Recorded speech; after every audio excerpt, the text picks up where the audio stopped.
ٹوٹ سا گیا ہے میرے اعتبار کا وجود، اب کوئی مخلص بھی ہو تو یقین نہیں آتا۔ سلام، نمستے، ست سری اکال، میں ہوں اطہر شاہ۔ آج کا موضوع ہے سانپ کا منکا۔ اس کا وجود حقیقت ہے یا صرف افسانہ؟ آپ نے یقیناً اس کے بارے میں کافی پرسرار اور افسانوی باتیں سنی ہوں گی، لیکن دوستو، حقیقت میں سانپ کے منکے کا وجود ہے۔ سانپ کا منکا کو انگلش میں سنیک سٹون یا سنیک پرل کے نام سے پکارا جاتا ہے۔ صورت ریٹھے کی طرح ہوتی ہے۔ یہ اکثر سانپوں کے سر پر نمودار ہوتا ہے۔ اس پتھر میں یہ خاصیت ہوتی ہے کہ جسے سانپ نے کاٹا ہو وہ شخص اگر اس پتھر کو کاٹی گئی جگہ پر رکھے تو فوراً سارے زہر کو جذب کر لے گا۔ اس پتھر میں خود بھی زہر ہوتا ہے۔ یہ سیاہ اور خاصری رنگ کے ہوتے ہیں۔ سانپ کے منہ کے تالوں میں زہر کی ایک تھیلی ہوتی ہے جو کہ سانپ کے اگلے دو نکیلے اور سرنج کی سوئی کی طرح کھوکھلے دانتوں میں کھلتی ہے۔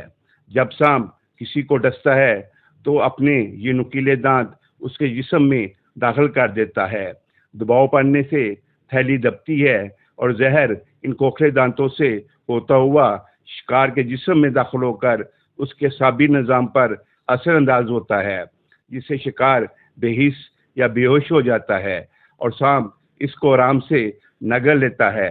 جنگل میں اکثر سانپ، چوہے، مینڈک، چمگادڑیں یا پرندوں وغیرہ کو پہلے ڈس کر بے ہوش کرتے ہیں، پھر نگل جاتے ہیں۔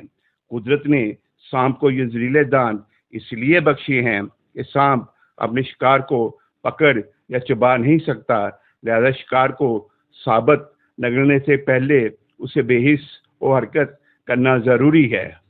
اب اگر سانپ کا یہ زہر استعمال نہ ہو تو اس کی تھیلی میں موجودہ زہر بڑھتا جائے گا اور ایک وقت ایسا آئے گا کہ یہ تھیلی پھٹ جائے گی اور سانپ اپنے ہی زہر سے ہلاک ہو جائے گا۔ لیکن جنگل میں موجودہ سانپ اپنی خوراک یا دفاع کے لیے جانوروں کو ڈستے رہتے ہیں۔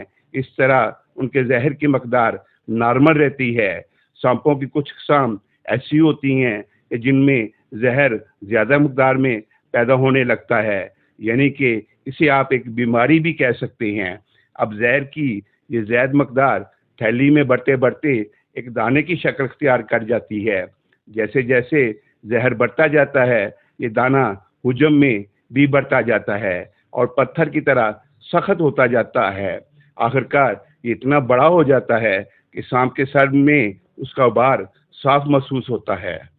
سپیرے لوگ اس ابھار کا مطلب جانتے ہیں اور وہ اس سانپ کو پکڑ کر تیز دھار چاقو یا بلیڈ سے سانپ کے سر میں ایک ہلکا سا چیرا لگا کر یہ پتھر نکال لیتے ہیں۔ سانپ کا منکا نکالنے میں یہ احتیاط رکھی جاتی ہے کہ سانپ منکا نکلنے کے بعد مرنے نہ پائے، کیونکہ جوگیوں اور سنیاسیوں کا یہ عقیدہ ہے کہ اگر منکا نکالنے کے دوران سانپ مر جائے تو وہ منکا بجائے مفید ہونے کے انتہائی سخت حیثیت کا باعث ہوگا۔ جس وقت یہ منکا سانپ کے سر سے نکالا جاتا ہے اس وقت یہ لمبوترا اور نرم سا ریٹھے کی شکل کا ہوتا ہے۔ باہر کی ہوا لگنے سے یہ سخت ہو کر پھیل جاتا ہے اور چپٹی سی شکل اختیار کر لیتا ہے۔ وزن میں یہ بالکل ہلکا ہوتا ہے۔ اس منکے میں سانپ کے زہر کو جذب کرنے کی صلاحیت ہوتی ہے۔ اگر اس منکے کو سانپ کی کاٹی جگہ پر لگا دیا جائے تو یہ فوراً اس زخم سے زہر جذب کرنا شروع کر دیتا ہے۔ تمام زہر جذب کرنے کے بعد یہ خود بخود الگ ہو کر گر پڑتا ہے۔ اگر اس کو دودھ میں ڈال دیا جائے تو جذب شدہ زہر کو دودھ میں چھوڑ دیتا ہے۔ جوگی اور سپیروں کو منکے والے سانپ کی شناخت کا علم ہوتا ہے۔ اگر جنگل میں سانپ پکڑنے کے دوران ان کو منکے والا سانپ مل جائے تو یہ اس کے سر سے منکا نکال لیتے ہیں، لیکن ایسا شاذ و نادر ہی ہوتا ہے۔ لیکن جوگی لوگ ایک اور خاص طریقے سے بھی منکا حاصل کرتے ہیں۔ اس مقصد کے لیے وہ ایک خاص سیاہ اور موٹے انتہائی زہریلے سانپ کو پالتے ہیں۔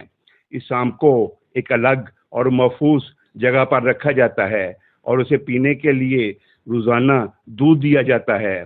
جب سانپ کو بغیر کسی جانور کو ڈسے روزانہ خوراک ملتی ہے تو اس کی تھیلی کا زہر کسی بھی جانور کو ڈسنے کے لیے استعمال نہیں ہوتا اور بڑھتے بڑھتے اس کے سر پر منکا بن جاتا ہے۔ ایک خاص وقت آنے پر جوگی انتہائی احتیاط سے سانپ کے سر پہ چیرا لگا کر یہ منکا نکال لیتے ہیں، لیکن یہ ہر سانپ پہ پیدا نہیں ہوتا۔ اب آتے ہیں اصل اور نقلی منکے کی پہچان کیا ہے۔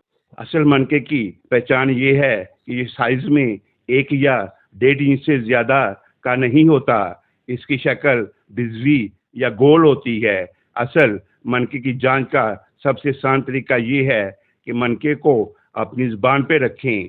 اصل منکا زبان پر رکھتے ہی زبان سے چپک جائے گا اور زبان کو چوسنے یا جذب کرنے لگے گا۔ بس اگر ایسا ہو تو سمجھ جائیں کہ یہ اصلی منکا ہے۔ اور دوسرا، اگر اصلی منکے کو پانی میں ڈالا جائے تو پانی میں ننھے ننھے بلبلے نکلنا شروع ہو جاتے ہیں۔ اسی کے ساتھ آپ سے اجازت چاہتا ہوں۔ اپنا خیال رکھیے گا اور اس ناچیز کو دعاؤں میں یاد رکھیے گا۔ اللہ نگہبان۔